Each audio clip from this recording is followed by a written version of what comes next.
Thank you so much. Oh, that's lovely. Thank you so. Oh, look at you. Oh, wow. Oh, okay. That is so sweet.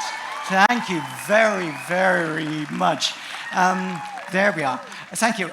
You can sit down now. It's okay. That was such a night. Well, because I was a little confused. There are so many actors at this event. Huge. It's probably the biggest show I've ever been at. Some of my favorite people are here. Susan Sarandon, Mel Gibson, and just dozens of other people. But they weren't in Star Wars. So they don't really count. Okay, because there's every genre here, whether it's, I tried to say Star Trek, that's here, you know. And what's that film with the hobbits in, you know, gee. Are you a hobbit? Would you stand up? Okay, there's a little camera, if you look over there, look behind you. Bit more, look, those two funny men there, they're waving. You're such a professional, thank you. But what's your name? Penelope. What a lovely name. And you're a Lord of the Rings fan? Oh, and Star Wars fan, she said quickly. Yes, oh yeah. Okay, Penelope, just sit down for a second. Has anybody here not seen a Star Wars film? Anybody? Anybody not? Where? The little girl, okay, well, what's her name? Jacqueline. Okay, so Jacqueline has never seen a Star Wars film.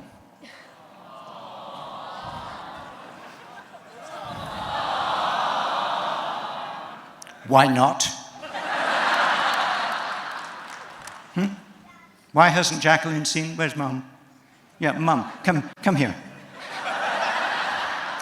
Why hasn't Jacqueline seen? I mean, I'm going to ask Jacqueline. Hi, Jacqueline. Look, can you say hi?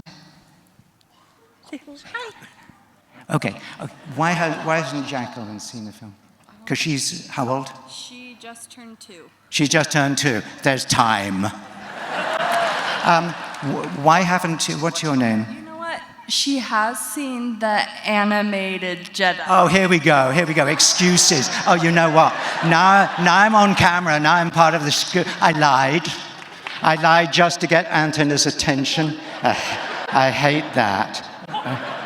Okay. Well, there is Jacqueline, who's 2 years old. How would you explain Star Wars to her? What is Star Wars about? Star Wars is American mythology at the end of the day. And it's what? American mythology.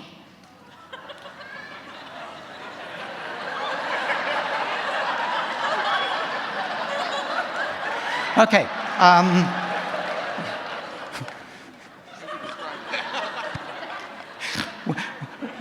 What is Star Wars about?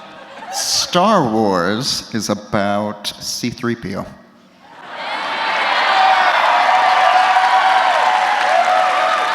I hug this man. What is your name? I'm Ryan.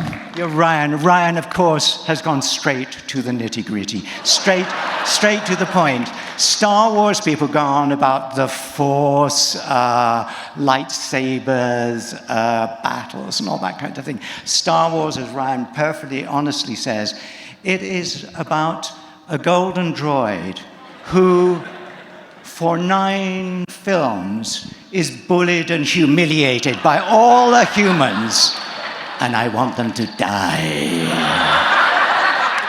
All right. Okay, so here's the thing. Normally, of course, I would have a counterpart, R2-D2 or beloved BB-8, but they're not here today. So you need to be my counterpart. Now, I want you to take this opportunity. There is a person here in the room who has been in all 9 films of the saga.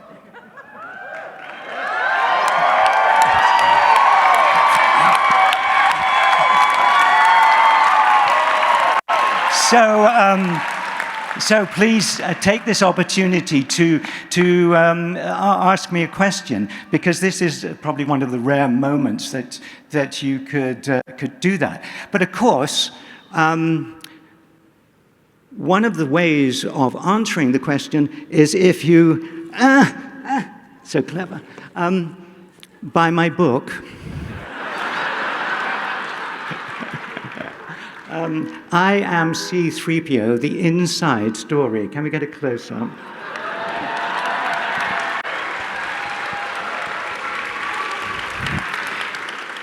In this book, I tell you all the secrets of Star Wars, what it was like to be in all of those films. So there you are. It's also available on Audible and on CD. So if you can't be bothered to read, although there are pictures in the book, you can read the pictures. Okay. Who would like to ask a question in the time that we have together? Yes, over here. Would you like to come? Just walk forward here a bit. Look at you. Look at this big hand for dressing up in. What is your name? Susie.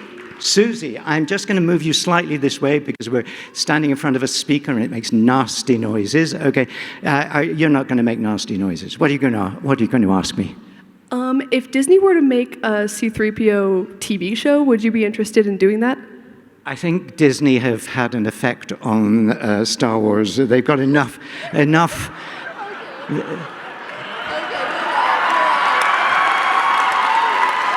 Some things are sacred. It occurs to me there has been a whole raft of Disney things, and I've been very lucky. I was in Ahsoka the other day. Anybody see Ahsoka? Very much. Pinnacle of my career. Just saying. 3 years of drama school, and I end up anyway. No, Disney have got plans for all sorts of places where 3PO doesn't appear. Certainly a TV series would be interesting, but only if I was doing it in motion capture. The idea of doing it day after day in that suit, absolute nightmare. Thank you very much for your question. Wow. Okay, you, stand up. I'm married, it's okay, What's your question? What's your opinion on Luke from the 8th film? On who? Luke. On my opinion on Luke? What do you want me to say? Kind of one of the most difficult characters to play.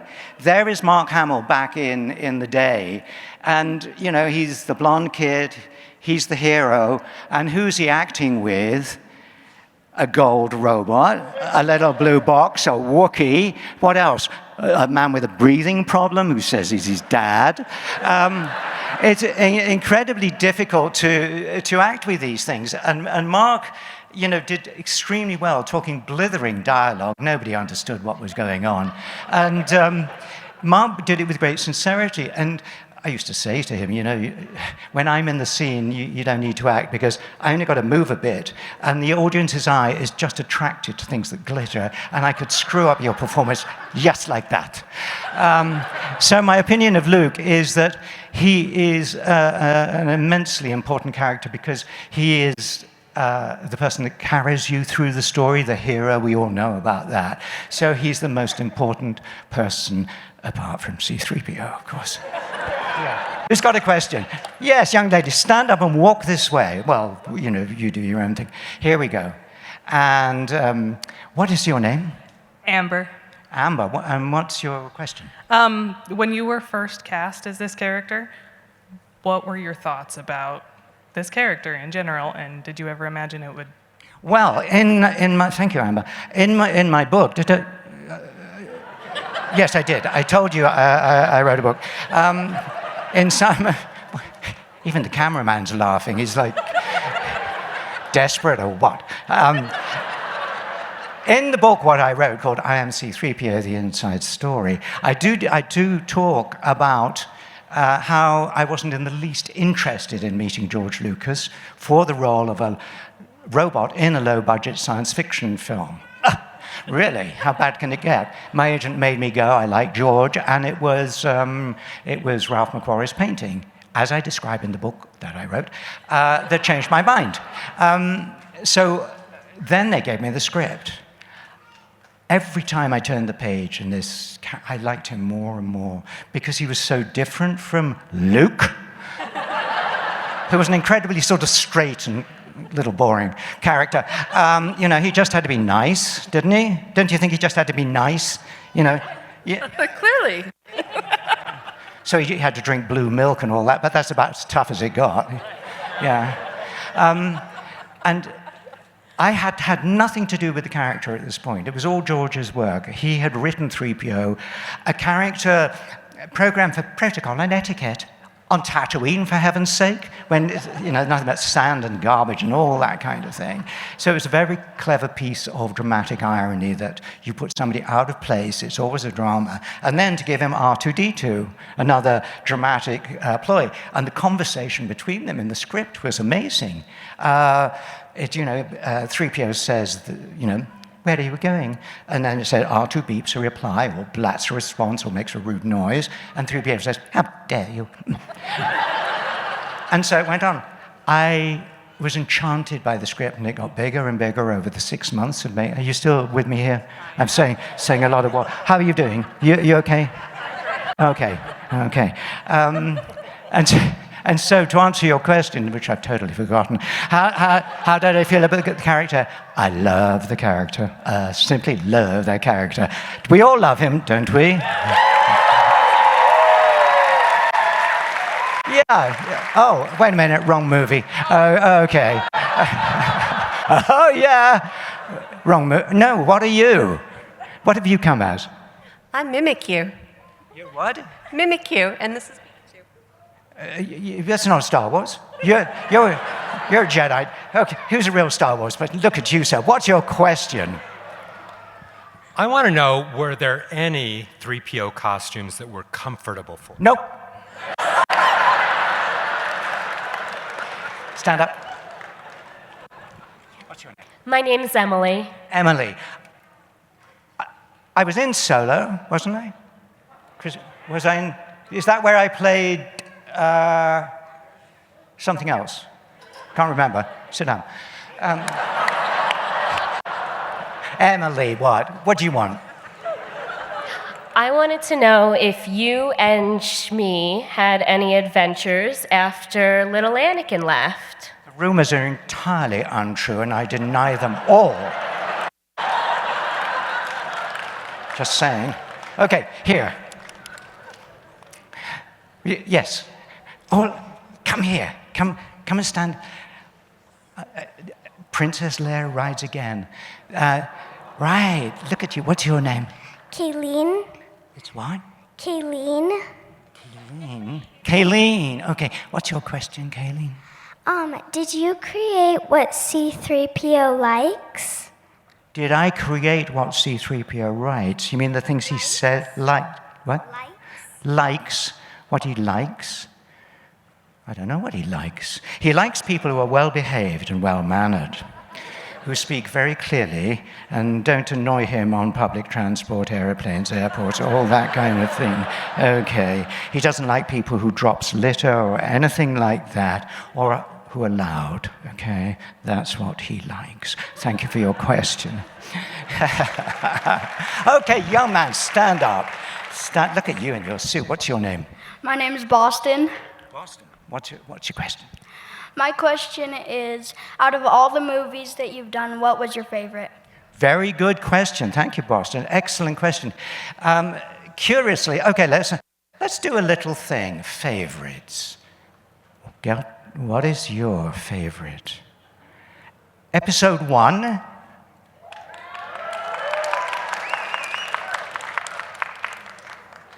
Really? Episode 2? Okay. Episode, wait for it, 3. Episode 4. 5. 6.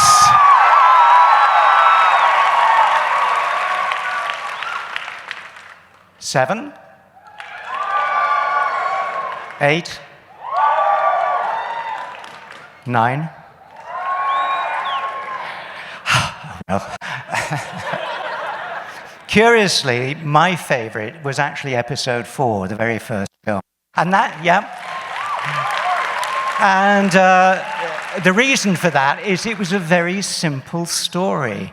You had Luke, thank you, who was the hero who comes from nothing, he's a farm boy, becomes a hero. And he meets people on the way, the classic journey and all that kind of thing. And then you have a bad person called Darth Vader. At that time, we don't know it's his daddy. Yes, I am your... Oh, anyway. And so on. I understood it. My favorite film to make was the last one, The Rise of Skywalker. I had such fun with the new cast, particularly Oscar Isaac, who had the similar approach. Yeah, Oscar Isaac, truly one of the best actors to be in a Star Wars movie.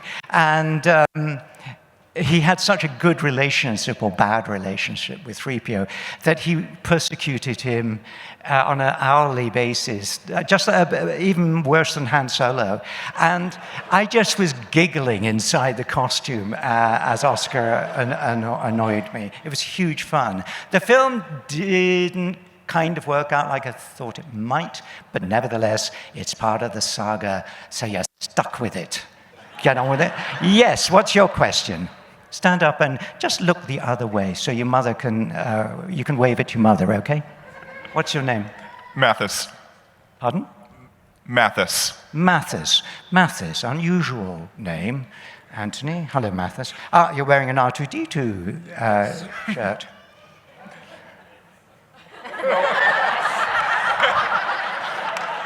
Fine. It would have been more polite to wear a 3PO, at least on the back. Anyway, yes, Princess Leia here. Yes, when you're ready. We only have a short time. Okay, what's your question? My name's Lisa. I didn't ask you your name. Just because I asked other people their name didn't mean I'm going to ask you the name. So let's start again. What is your name? Lisa. Still? Yeah. Okay, what is your question? Was Carrie as wonderful as we all think she is? Carrie used to drive me nuts. Because at a convention, there are people coming in. I'm going to have to start again. Okay. At conventions, Carrie would often be at a table next to me, near to me, whatever. And as many of you who had met her, you know what she used to do, don't you? It's the G word. What? Glitter, yes. You would say glitter. It doesn't work for me. She would throw glitter on everybody, and people would arrive and they'd put glitter on me. It was her way of extending the experience of meeting her, but it used to irritate the heck out of me. On the other hand, she was a delight, a joy, a generous, thoughtful, sensitive, highly intelligent person who always worried about, well, it all started in the scene where Luke has just nuked the Death Star in Episode 4, my favorite film, and I think it's in the book, because I said that, didn't I, the book? Yeah. And when she was running with me at the back of the big warehouse we were in, or car park, Luke had just landed in an X-Wing, and we had to run from the back and come up and congratulate him with everybody else. And she was running, and I realized, I could see her, she was holding herself together. And so we had to stop whilst they wound crepe bandages around the top part of her body because there was too much bobbling about. How do you sign language, bobbling about? Oh, yeah. Yeah. Can we see bobbling about? Oh.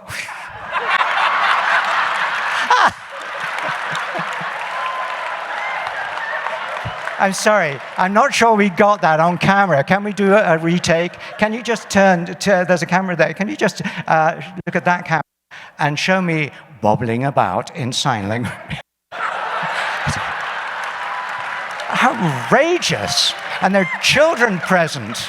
Oh, I'm so sorry. Anybody? Sir, in the dark glasses there, can you stand up and I will... No, I don't want your name. What is your name? I've got a name. Yeah. What? Okay. What's your question?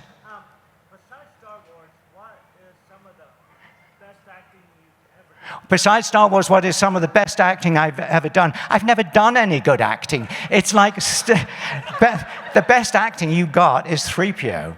Something, be satisfied. Something clicked with him and me. And in fact, he clicks with a lot of people. So best acting, I don't know. You'd have to ask somebody who's seen me on television or on stage or whatever. I will say, as I do in the book, yes, I wrote a book. Deal with it.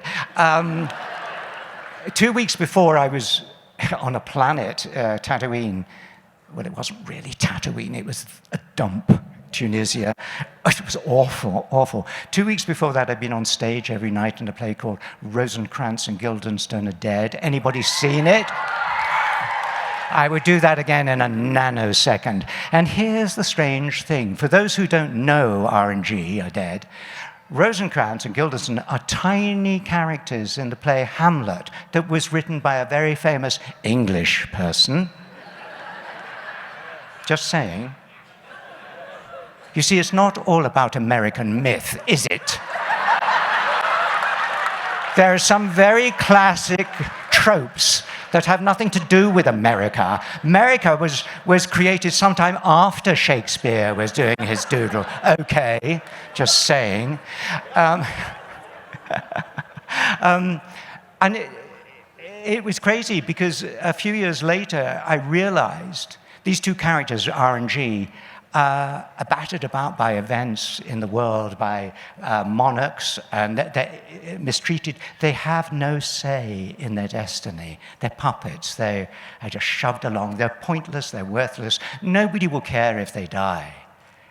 And here I am, curiously working with a box and making people believe that this silent thing is having a conversation with me and I'm talking back.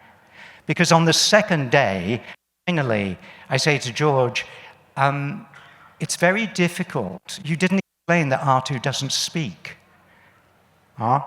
Okay, well, it would be great if you could make a sound to say that I've finished my line. Could you like go beep or something? Oh, sure. So we started, and I remember the scene. Up a hill. Wait a minute, where are you going? Oh, beep. After that, I was on my own. I used to write out the dialogue for R2 so that I could, in my head, know what I was doing. And it was about 5 years later, I realized R2 and 3PO are Rosencrantz and Guildenstern. So somewhere in my head, I had got this connection, and I'm very proud of it. So thank you for the question. Another question? Yes?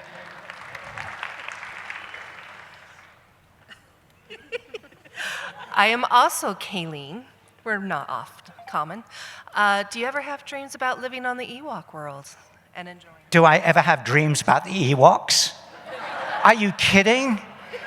Every day was a nightmare. They had almost as poor a vision as I did, because I could only see directly in front of me. So that anything to the side, like a blinkered horse, I could bump into it and die and kill somebody, whatever. And they, of course, had those dreadful dead eyes. Have you ever looked at an Ewok in the face? It's scary. Yeah. So one day in the village, where of course I was a god, just saying, could you just do that thing again? Because it will haunt me. So, what was it I called? Look at you. The wobbly, yes, the wobbly thing. Yeah. You have to say it. I can't remember what I called it. Then I can't interpret. Okay. It was what? Bobbly, the bobbly thing. Here we go. Bobbly. Yes, lovely. What was I saying? I was saying something. I can't remember now. I got a... oh, yes, I was a god. So I explained to them that with their terrible eyesight and my terrible eyesight, we had to do everything as rehearsed. And this is, I spend much more time on the set rehearsing where things are, where somebody's going to be, because otherwise it would be like, oh, where's Han Solo? Oh, there's Han Solo.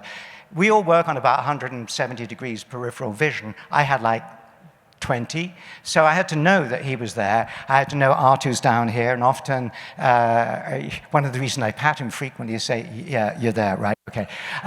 So I explained to the Ewoks that they must do as rehearsed. They're all running around, and they're all going, yeah, okay, yeah, we got that. And of course, on action, I step forward, and one of them gets, got out of position, got trampled. Oh, yeah. We had spares, it was fine. Okay. Oh, okay, would you stand up here? Yeah, oh, what is your question? Hang on, I'm just gonna pick you up. I'm Anna Winter, I'm gonna talk. Hold on, sorry, we're making sure I'm in the right spot, because these guys are deaf, so they need to be able to see me too. So, from the first episode all the way to number 6, I've noticed that the technology obviously has changed a lot with CGI. How did you feel that impacted your ability to act, knowing that CGI was going to be part of the film process from the beginning where there wasn't any technology? That is a very good question, because, of course, in all the 9 movies, wait for the applause, in all the 9 movies that I was in,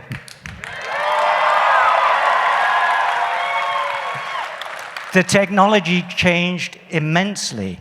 One of the things I really liked was in the first film, you could do a lot of the stuff at home. R2-D2 was often on a wire being pulled along, or there was 2, one there and one over there, and the camera didn't let you realize that it was just save it traveling along.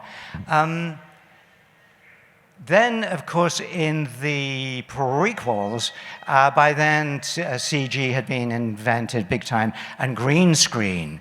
Oh, so a lot of the time in Australia on the set, we had nothing but a floor that changed. The rest of it was green or blue. And that kind of got, it may have been efficient, but it was very boring. Because one of the things I love is the technology where people, artists, really create the scenery that you're watching. So you didn't have that. Anybody know why you changed the floor rather than, if you're not changing the walls, why would you change the floor on a CG set? Go. Changed the setup? I don't know. Why would it be a good idea to, if it's a rocky floor or a painted floor, why would you change the floor? You think I'm going to ask Jar Jar Binks, are you out of your head? Stand up.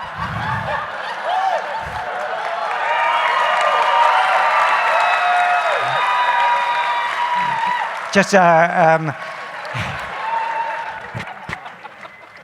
not coming back to Salt Lake. This is terrible. Okay, Jar Jar.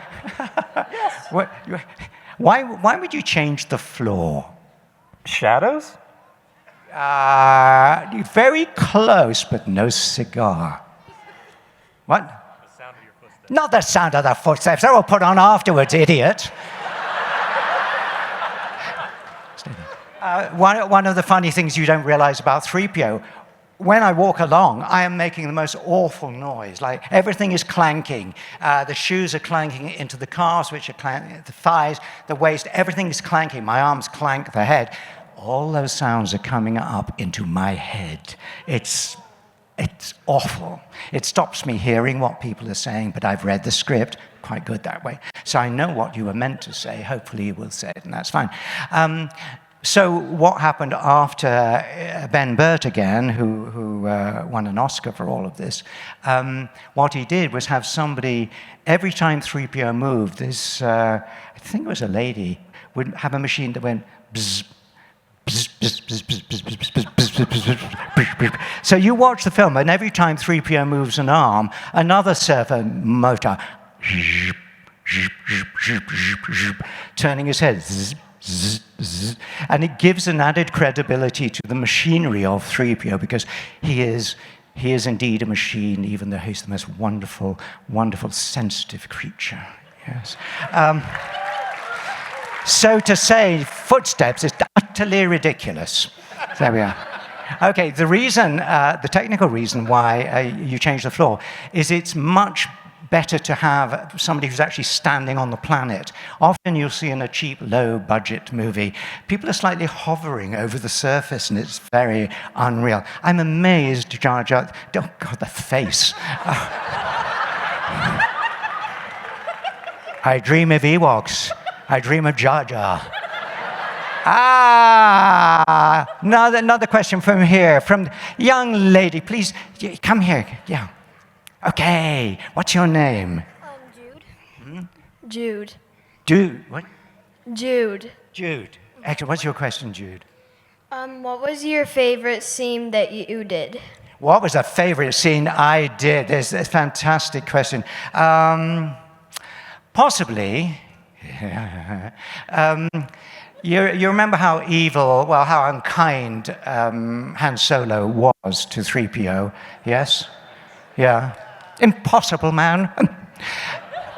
Well, there is a scene where he's hanging over a fire in the Ewok village, and he's hanging over the flames, and all the Ewoks are mumbling away, all that kind of, and Han Solo sort of says to 3PO, what are they saying, 3PO? And then 3PO says, well, it appears, Captain Solo, that you are to be the main course at a banquet given in my honor.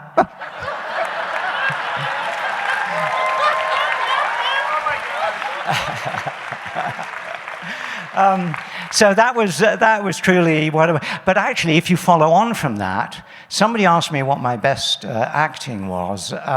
There is a scene shortly after that I'm immensely proud of, and I want you to watch it, because I'm explaining or asking the Ewok, Chief Chirper or whatever, which way to the fuel generator. And Han Solo comes in and taps 3PO on the shoulder, and 3PO, which angle? Yeah. 3PO turns around very politely, listens, and then goes back to the Ewok and is talking. Solo does it again. 3PO listens politely, turns back. Han Solo does it again. And at that point, 3PO whips his head round, and the hatred and anger and fury is writ large. And his face doesn't change, but the intent from the inside does. Harrison Ford reeled back in horror. He was frightened.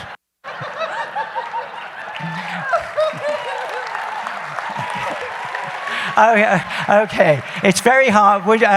Somebody here who had a question in the middle here. Okay. You, sir, in the ugly shirt. Oh, I didn't mean that. Oh, God. Could you call it, just say it to me? Your name is Daniel Anthony. Are we related? Are you my long-lost brother? Do you have a mole on your left shoulder? Okay. I'll see you afterward. Yeah, go on. Did my arms get tired? Everything got tired. Are you crazy? In that costume, one of the problems with the suit, and look, nobody had ever tried to make this kind of suit before. Oh, I'm on television. Look at that. Isn't that great? Oh, God. I used to have hair down to here. There we go. Yeah. Excuse me, it's my show. Stop waving at the camera. Just saying. What was the question? Did my arms get tired? One of the problems with the arms is because to make it look robotic, if you look, there's a space here, and that meant that my arm was always like you putting on the back of the chair. And as I say in my book, what I wrote, at one point I began to lose the nerves in this arm because they were getting squished by that. And on the first day, I wore that costume all day. It took 2 hours to put on. They weren't about to take it off at lunchtime. And I stood in the desert by myself whilst the crew went over there to have lunch and drink things and go to the bathroom. And I stood there looking at the desert, thinking, this is the first day. Can I resign? Is there a local cab firm? We were in the middle of the desert. There was no escape for the droid this time. So I put up with it. The second day, I said, you have to take it off at lunchtime. I'm exhausted. I can't stretch my legs. I got to sit down. I got to eat, and I got to do the other thing. So the costume always, and you did not want to see my body when I took that costume off. Well, you don't want to see it anyway. At the end of the day, I was covered in bruises and scars and whatever. And then the next day, the thing would hit me in the same place. So can we have a big for this pain and suffering there? Yeah. Okay, thank you very much. Would you stand up? What's your name? I'm Taya. Taya, a lovely name, Taya. What's your question? What's your favorite type of bread? That is about as interesting as what color is your lightsaber? I don't give a damn. Okay. People say biscuit. What kind of biscuit? Please. I'm 78 years old. I got no time to answer dumb questions like what kind of biscuit am I? On the other hand, sourdough. Okay. So somebody up here, sir, you look very academic and rather grown up, and I'm sure you have a highly intelligent question as we come to the end of this wonderful session. What is your question? What's your name? I'm Stephen. I'm Stephen? Oh, I see. Your name is Stephen. Correct. So I'm Stephen is a very funny. Anyway, what's your question? I'm Stephen. We know in the movies that C-3PO's memory was wiped, but R2's was not. Is there any reason he didn't tell you what happened in 1, 2, and 3?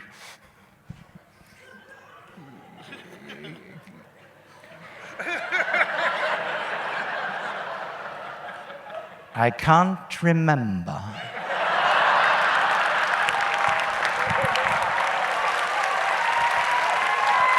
Okay. You must have a question. Stand up, just so you can be on camera in this. What's your name? Rachel. Rachel, that's a really ordinary name for somebody. Do you have a theatrical name? Well, no, are you a Twilight or Twilig? Twi'lek. Twi'lek? Mm-hmm. You can tell how often I watch these movies. So, Twi'lek, Rachel, do you have a question? I just wanted you to stand up so you could look how you look on screen in green. A fine example of green screen. Get it? I'll explain it later. Right. Is that it? Sit down.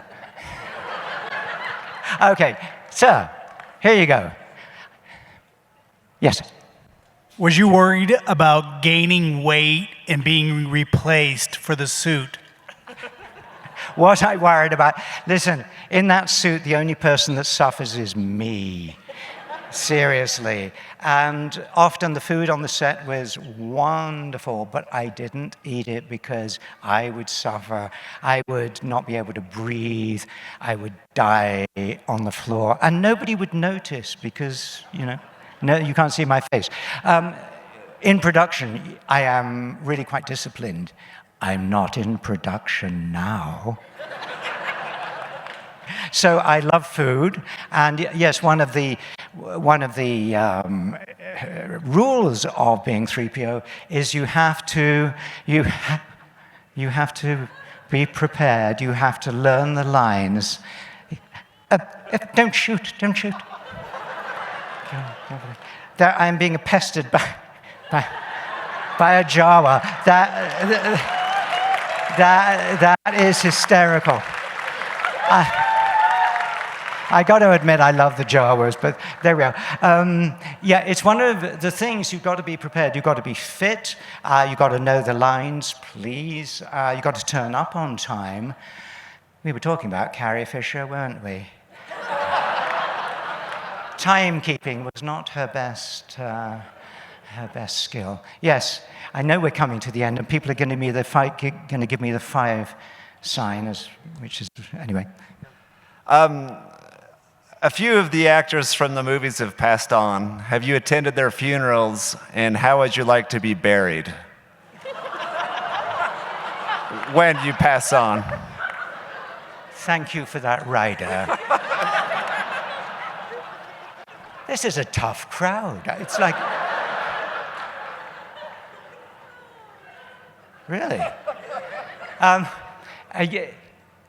I'm going to say briefly whilst I stand here, quite seriously, one of the loveliest people who worked on the movie, and I never met him on the set, but I met him in other places, was, of course, James Earl Jones. Thank you. Yeah.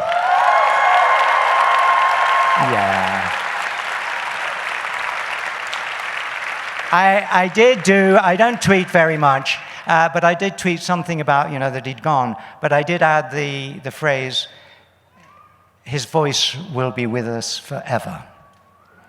And that's what I think. Every time you see a Star Wars film, that voice is there. Had a special kind of timbre. If you ever met him, he did nothing but smile, grin. He was the loveliest person. Somebody did, on public media or whatever you call it, did say, it's time we wrapped Harrison Ford, Mark Hamill, Billy D. Williams, and Anthony Daniels in bubble wrap. I was very touched. I thought that was nice. Somebody cared, but it's all been going on for nearly 50 years. And, time passes, things drop off, and all that kind of thing. So it's not unreasonable to say that we're not all going to be together. And you know what? In 100 years, it will all be the same. So I'm grateful to have been in this event. It's not over yet. But audiences come and go. Some people I've met today were there at the beginning, who saw Star Wars on the big screen, the original. That was magical. Some people, 2 years old, yes, haven't even seen a Star Wars film. They saw a bit of a cartoon. I don't think that counts. I actually love doing the cartoons because I don't have to be in costume. But seriously, but there I am in a studio, and there's a guy behind the glass thing, and there's people on cameras and screens from America and all this. I'm in London, and I'm standing there, and I'm doing the whole C-3PO thing, and people say, I can see the costume. They see C-3PO because I have to do the voice like that, otherwise it doesn't sound like 3PO. I can't sit there and go, I am C. It doesn't work. One of the best things I love doing, you will never see, was for the great idea of a Star Wars hotel in Disney, where you went on space for 3 days and it cost $6,000, and nobody went. So it did. But I did a scene, it was a whole drama, which I did with motion capture. It was brilliant. And I'm acting to all these cameras, and here I have a monitor that shows me 3PO doing exactly the same as I was doing. I was enchanted. But that's progress. And somebody said, our friend here said, what is the progress in the technical side of it all? And I've seen it all, and heaven knows where it's going now. But the important thing is that when you make a film, you want somebody to see it. Actors are actors because they want to be seen. There's no point without an audience. Can you imagine if I just spent the last hour up here by myself? I could be arrested. So when Star Wars opened, there was no budget for publicity. Normally, it's a huge budget. There wasn't any. Star Wars was a very low-budget film. But people went to see it, yeah. Then they came out and they ran to their friends and dragged them back. And the friends dragged them back, and so it went on, and it went, as we would say now, viral. And you are part of that virality. And the great thing for me is that film didn't have a number at the beginning. It was Star Wars. Then it became number 4. And we made 5, and we made 6, 7, 8, 9. You know the numbers. And that is all because of people like yourselves. And one of the things I love is that you make friends in the Star Wars world. You get together, you talk, some like the dark side, some like Jar Jar Binks. Teasing you. There's something in it for everybody, whether it's the scenery, the music, the thoughts, the emotions, the morals of it all. There's something for everybody. And I'm amazed to have been a part of it. I didn't want the interview for the job, and here I am nearly 50 years later, standing at the height of my career in Salt Lake City with you. And right now, I'm going to leave you. I'm going to take one last look at my friends. Thank you.